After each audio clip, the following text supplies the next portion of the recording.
I am Margarita Estrada, COO of Voyage Consulting and Business Solutions, and I'm here with my colleagues, Darlene Blanco, CEO, Mario Lewis, CFO, and Vanessa Robinson, lead of the Education Services team. We are so excited to be with you tonight. If you're joining us from East and Central Mountain and Pacific, we welcome you. Remember to grow your business with Voyage, ignite your career with Voyage, and start your voyage today.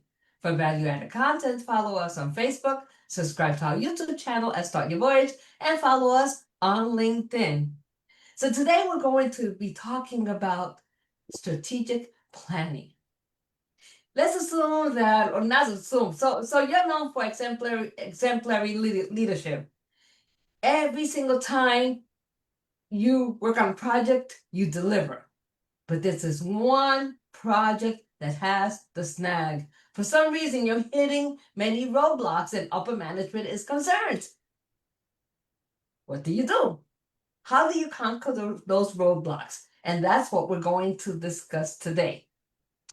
So before we begin, I'd like to outline, well, what is the definition of strategic leadership or strategic planning? It is a process where organizations define their future direction, set goals, and develop strategies to achieve those goals. It involves analyzing the current situation, identifying opportunities and threats, and creating a roadmap for success. This process helps organizations prioritize efforts, allocate resources effectively, and align stakeholders towards a common vision. So I'd like to bring Darlene to the virtual platform first because Darlene is an expert when it comes to strategic leadership. Darlene, have you ever encountered a project where you encountered so many roadblocks, and how did you solve it? Thank you, Margarita. And you've guessed it, strategic leadership is definitely something that I absolutely love. And when I think about all the different snags and things that happen during project management phase, there's so many different obstacles that can come literally out of nowhere. We can never be so reliant on predictability, especially in our new virtual and technological environment. With all these new enhancements, we have to be prepared for all the different changes in workflows and all the different things that can go wrong. Just recently, we implemented a new tool that we were using. We thought it was capturing a significant amount of data. When we recognized that it was missing a specific piece that we were needing, we realized, gosh, our project is now going to be backed up an additional 2 to 3 weeks.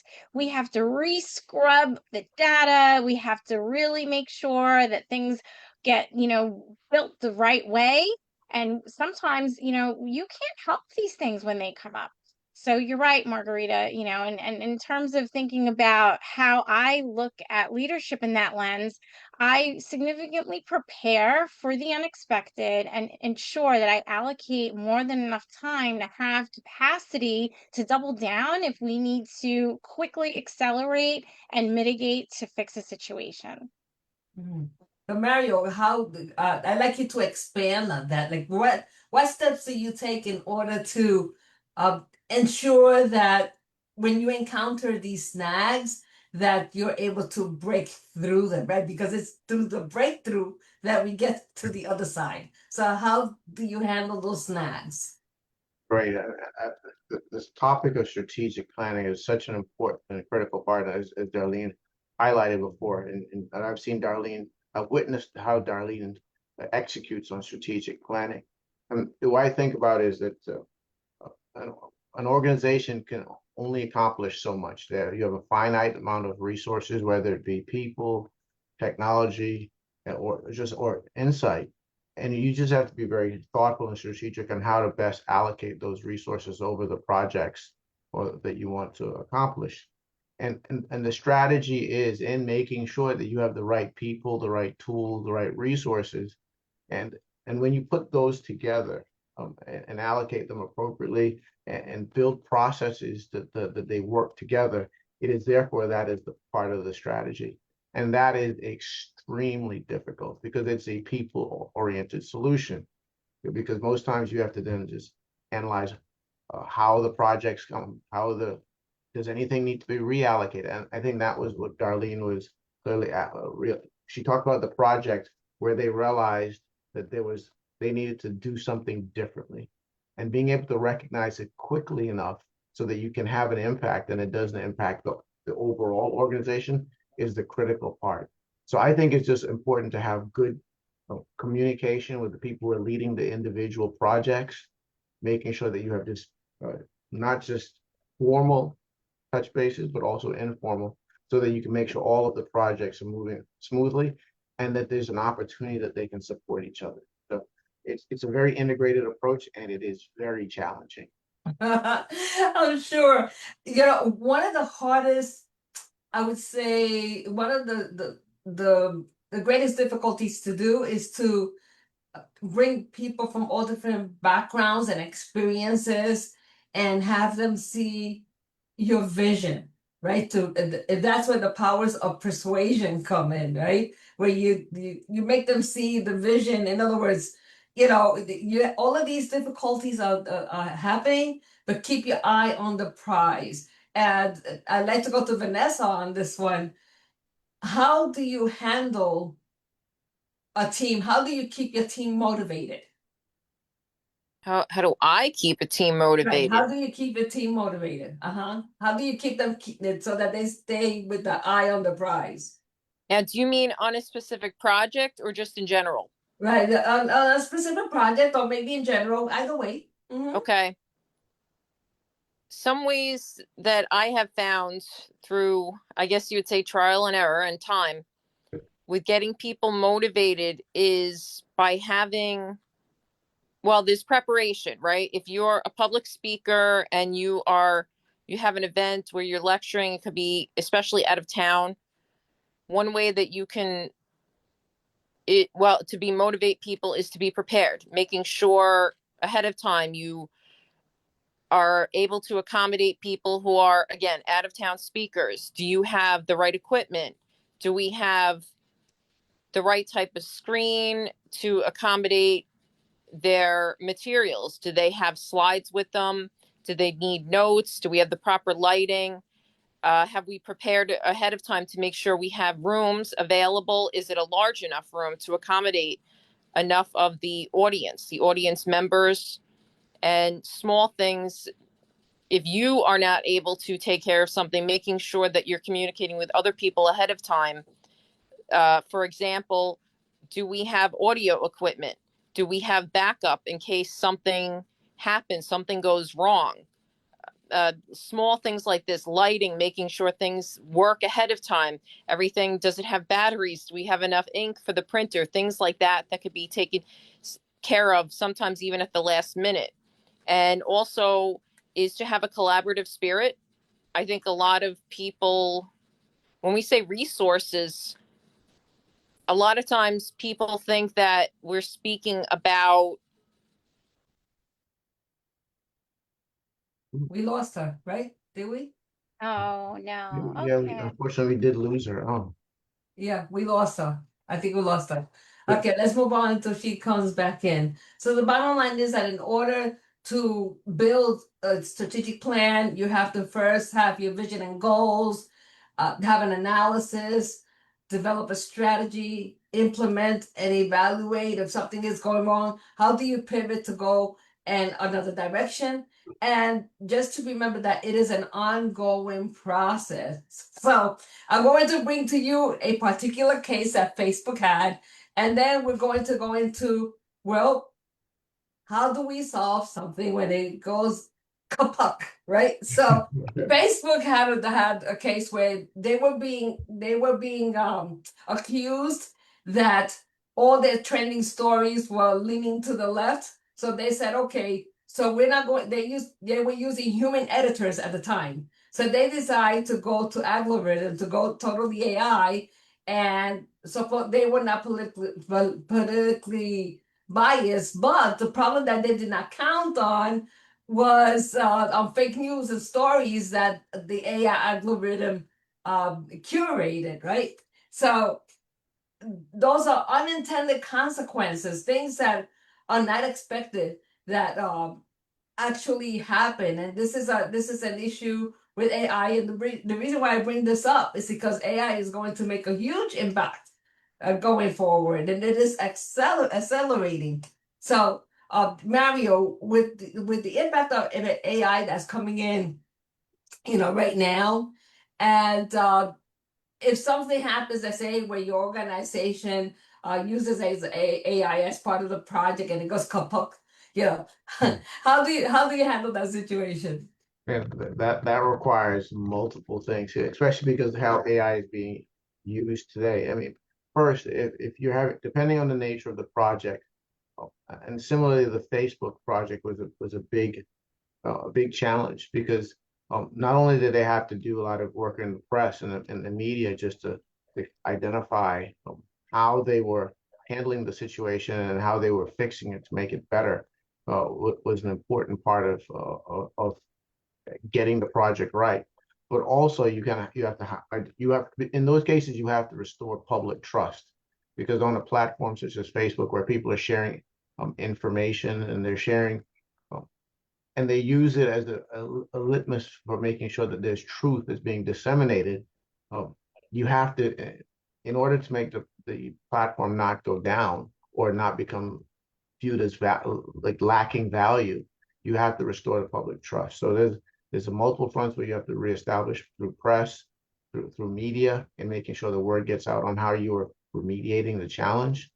And also you have to um, then put in processes in place that shows that your information is that the way that Facebook was perceived as a source where people could share information between themselves and do that effectively has to be restored. So that's about when you talked about earlier about kind of establishing a vision. Those are the types of things that setting a clear, tangible, and I think we use the word smart to describe lots of the goals that underpin that vision. So those are achievable and people can follow them. It's important to set a clear vision so that people, not just your staff, but your consumers, all of the stakeholders are engaged and follow that vision. So great point you're making, but that's a big part of strategic planning.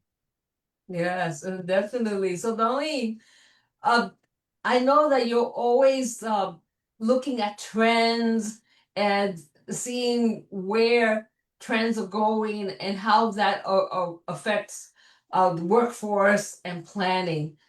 Uh, how do you then pivot? Like, what are the steps that you take in order to pivot when you see that things are not going so well? Well, I think in the work that I do, our area of concern is ensuring that the folks are skilled and Mm. employable. Because what's happening is that because we're infusing all these new tools that we're using, it requires a different skill set. So someone with a basic maybe role that had certain responsibilities will now have to adapt to using possibly a new CRM platform, and maybe Mm. this CRM platform might have other tools in there and they have to learn like new graphing features or different ways of doing things. Maybe traditional Excel charting features are not going to be the use of choice. So I think that there's just a lot of upskilling that has to happen, and the area of concern in the work that I do is just making sure that everyone has equal opportunity to have access to the upskilling that's needed, because I have to be, really, for me in the work that I'm doing, I'm really diligent about like, hey, before we can employ folks, are they ready? Are they ready for these roles? Will they walk in and be successful, or is the gap too wide? And if that gap is too wide, how does that affect the organization in terms of their onboarding process? What additional training mechanisms do they have to infuse? What is the length of time? How long does it take to get from onboarding, I'm learning and orientation, to full throttle producing individual contributor manager? Or what does that length of time look like? I mean, onboarding and it takes time. So this is just a lot that when you're thinking about management in that sense. Wow. So in other words, being aware of the latest trends and how they impact the employees of the present and employees of the future is extremely important to what you do as a workforce management and the work that you do. So Mario, so I'm going to go to you now, and we're going to talk about the reasons why strategy execution fails. And one of the reasons why is because of ineffective resource allocation, right? So an example is Circuit City, right? So Circuit City, all of us knew it was a excellent electronics company, but what happened when they became a little bit scared and they started letting go of staff that they needed, and that resulted in giving them a bad reputation, and hence it fell apart. So, uh, how do you look at resource allocation and its importance? Oh, absolutely. Resource is the number one thing I believe is why when you create a strategy, why it doesn't succeed. And that's because it has to do with the execution. That you have, like Darlene said earlier, you have to have the right people in the right seat, have them sufficiently trained and with opportunities for upskilling in order for your strategy to work. And Circuit City is a classic case where they got behind in the cycle. So they needed to cut cost. And what they did is they cut their most valuable sales people. Very short-sighted decision. So they saved a lot of money. The people who they were paying the most money to and who were bringing in the majority of the money, they cut those folks. So I mean that's selling off your cash cows in order for a short-term gain on profits. So they were short-term profitable, but the strategy meant that the company went out of business. So it is critical that you find the right people, identify what are the most important roles, not that what are the critical roles for your company, whether you're a scientific company, you need research people, whether you're a sales company, you need those types, or you're a financial firm, do you need certain actuary, determine what those people are and make sure you have those people available in sufficient volume in order for you to grow your company. Like the people aspect of strategy is one of the most challenging, and it is probably the easiest to mismanage, and it is one that you need to pay the most attention to. So I think Circuit City is a wonderful case study, not for Circuit City, of course, because they're no longer with us. It is a great case study. Darlene, it's time for a commercial break, so please. Yes, it is always time for a commercial break because here at Voyage, we want you to start your voyage today, grow your business with Voyage, ignite your career with Voyage, start your voyage today. We are an amazing team and we are filled with lots of different strategies and toolkits and different things that we can share with you to elevate. We want everyone to grow and nurture and do all the great things that they should be doing. With that said, follow us on Facebook, visit our LinkedIn page where you can find content and download some of our latest articles. And of course, click us and like us on YouTube. You'll be seeing some new featured content there, but before anything else, become a Voyage Insider. Thank you. Visit us at startyourvoyage.com. Throwing it back your way. Okay, excellent. So Darlene, my next question is going to be for you because you are very big on looking at who are your superstars in your team. Who are the ones that you can count on to ensure that everything is going to go like clockwork? How is it that you select those specific superstars? What are the qualities that they have?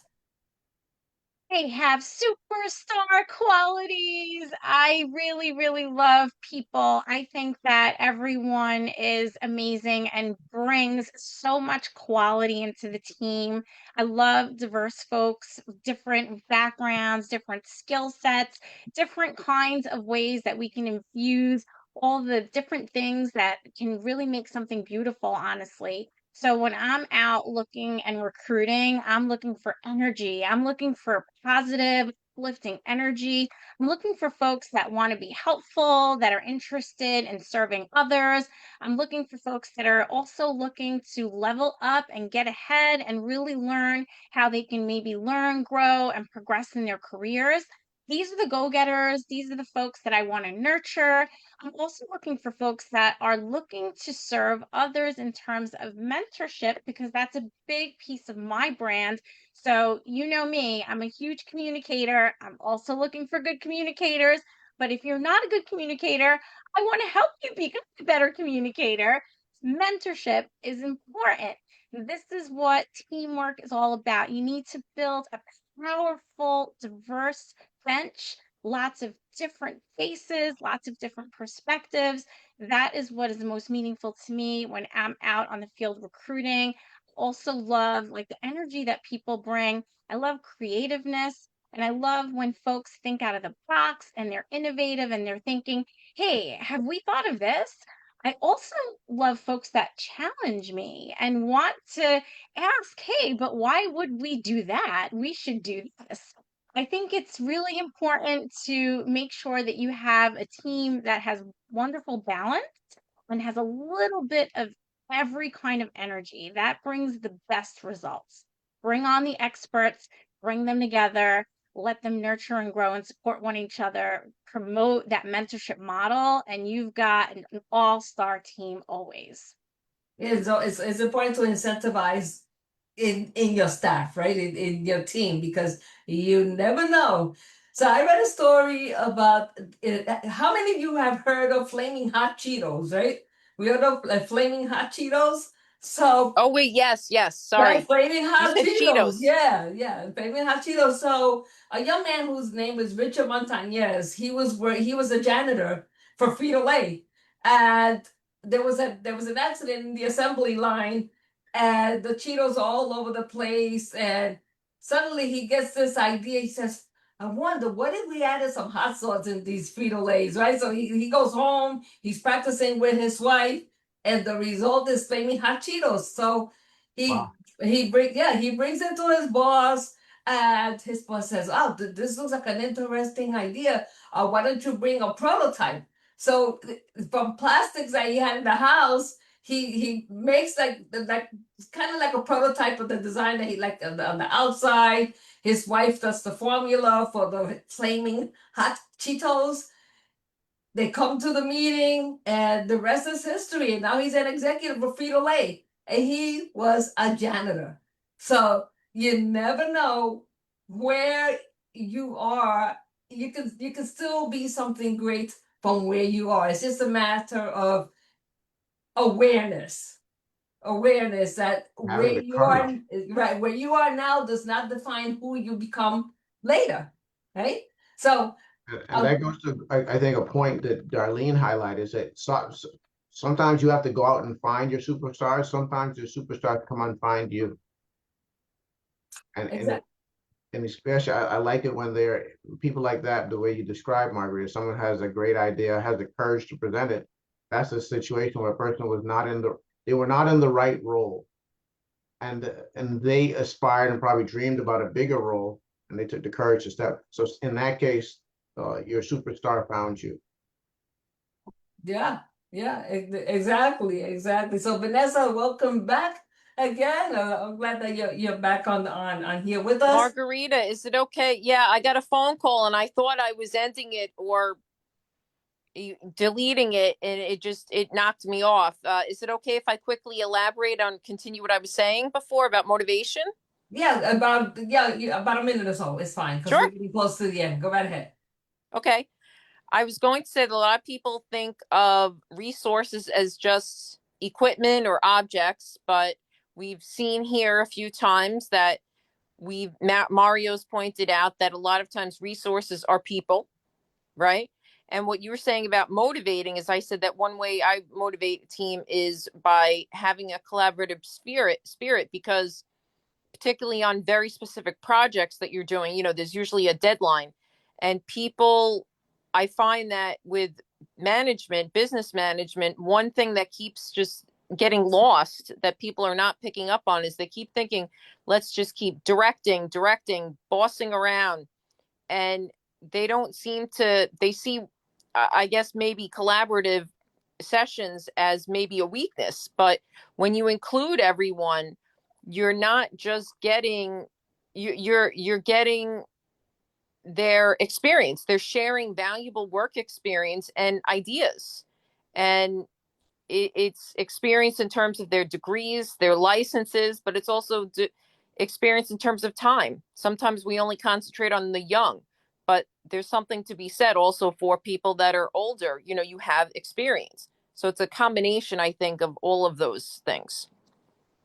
Thank you, Vanessa, and thank you for that, because that brings me on to the next point, which I'm going to tap Darlene on this. So, since we're discussing since we are discussing ways in which we can curtail mistakes before they happen, Darlene, how is it that then you look at risk? How do you manage? How do you manage to look at risk before things happen? Dolly. Thank you, Margarita. Risk is something I look really closely at. I say this because I'm a risk taker, but at the same time, I don't want to fail. And I want to make sure that we're going to get ahead. So I think it's really important in your strategic planning to take time on the front end to really work that SWOT analysis. I know we beat them to death in college, and now at the higher level, you really do deep dive in them. But it is so important to really recognize all the different ways and things that obstacles can happen, things can go wrong, unexpected. Plan for the unexpected, ensure what your plan B and C will be. If I'm working on a big project and I know that I'm gonna, like I need to get to that deadline, there is no way I'm not gonna have 3 other plans in place that are gonna support that like set of training wheels all the way. I ain't letting go of those training wheels until we're almost there and we're crossing that finish line. Think that in the work that I do, especially being a woman in the industry, being a woman of color in the industry, I just want to token that because it's something that I think is important to realize that I don't have as many opportunities to fail that others might. So I think I need to really be on my A game. And when I'm looking at risk assessment, I have to look really stringent at all the different risks and who are those risks going to impact and what kind of impact is going to bubble out and what will some of those ripple effects and waves actually happen. So it's really a delicate piece for me, and it's very an emotional piece too, because there are times where I want to maybe bite off a little bit more, but then I'll double back because I just want to make sure that we're going to win. I don't want to really see, any kind of fail because I feel like it won't be as respected in a sense. And then that's really deep. And that's something that, when I was a junior leader, coming into the ranks, that was everything was proceed with caution, proceed with caution. And you just want to always be in the limelight and you always want to be seen as victorious, and you really don't want to have those fails because then when they do happen, the recovery can really take you out. I mean, so for some anyway. For me, I've learned to laugh about these things and just own it with feedback, embrace it. But I just that's where I'm at with that one. And that's the key, to own it, to take the responsibility, to own it, pivot, and then do something about it. Now, Mario, close us out, please. Wow. I enjoyed the conversation. I really enjoyed Darlene's closing comments because it is with effective risk management. It's like the brakes on a car. But when you have stronger brakes, you're then allowed to go faster. So with effective risk management, you're then able to do the things that you've been able to accomplish. Just proceed with excellence. Like I know you said, proceed with caution, but now you can proceed with motivation and encouragement because you have the appropriate risk management in place. So beautifully stated, Darlene. Great job, everyone, today. I enjoyed our conversation on strategic planning. Thank you, Margarita. Thank you, Vanessa. Thank you, Darlene. And I think there's still more to unpack. So I think in our upcoming series, we're going to unpack the different aspects of strategic planning. I think we've just scratched the surface. And as you, the audience, can see, there's a lot of great content we were bringing today. We talked about a range of things around speaking, business development, entrepreneurial goals. And here we talked about a very targeted topic of strategic planning that can impact us all as we grow our businesses, grow our careers, grow and just move in the right direction. So with that said, I want to remind you of today, start your voyage with us today. Grow your business, ignite your career. Like you've seen this value-added content, I really believe that it's best for you to follow us on Facebook, subscribe to our YouTube channel, follow us on LinkedIn, look for the @StartYourVoyage handle. With that, I'd like to close out our evening. Wish you a wonderful rest of your night and look forward to seeing you next week at our expert series. Have a great day, everyone. Yeah.